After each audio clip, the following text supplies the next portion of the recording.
Yesterday, when we started our geometry unit, we learned about different types of lines. What were they? Yeah, that's right. They were lines, line segments, and rays. Today we're going to learn about two new specific types of line sets that we will use to help us define figures or shapes later in our geometry unit and for the rest of our lives. So on your paper, you have these two lines. What are some observations you notice about the sets of lines below? Say as many observations out loud as you can.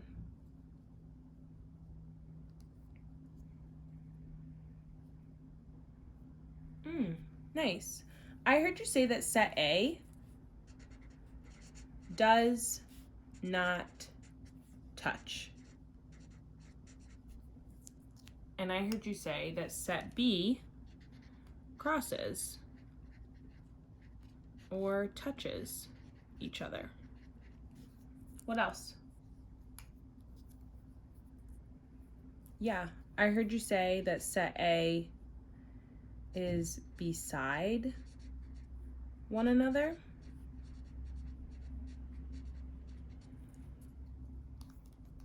And on set B, you noticed this square corner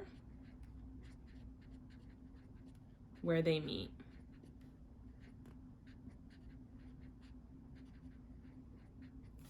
Those are two really helpful observations. So set A, these lines are called parallel. Set B, these lines are called perpendicular. Let's learn a little bit more about why.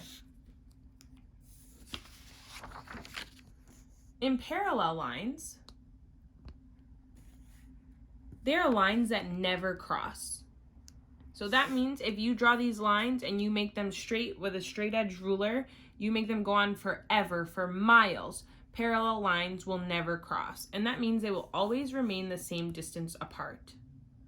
So this is an example of a parallel line. This is another example of a parallel line. They can go any direction as long as they will never cross each other.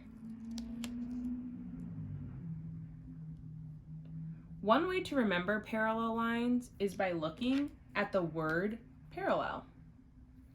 There's two L's in parallel.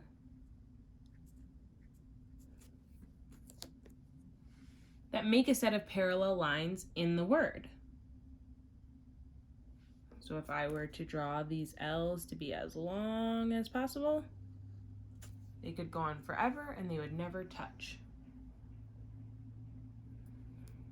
Draw some other examples of parallel lines on your paper. Nice. Now let's talk about perpendicular lines. So set B was an example of perpendicular lines. Perpendicular lines are lines that cross and form a right angle or a square corner. Draw different examples to help you come up with what perpendicular lines might look like. They could look like this. As long as when they cross, you can fit a square in that corner. How can you tell the difference when you write that two lines are parallel to each other? So if this line is AB and this line is CD, you write line AB is parallel, like the two L's, to line CD. If you want to write that line EF is perpendicular to GH, if you wanted to write that line EF was perpendicular to GH, you would write it like this. EF is perpendicular to GH. Nice work. Now let's get ready to try the problem of the day.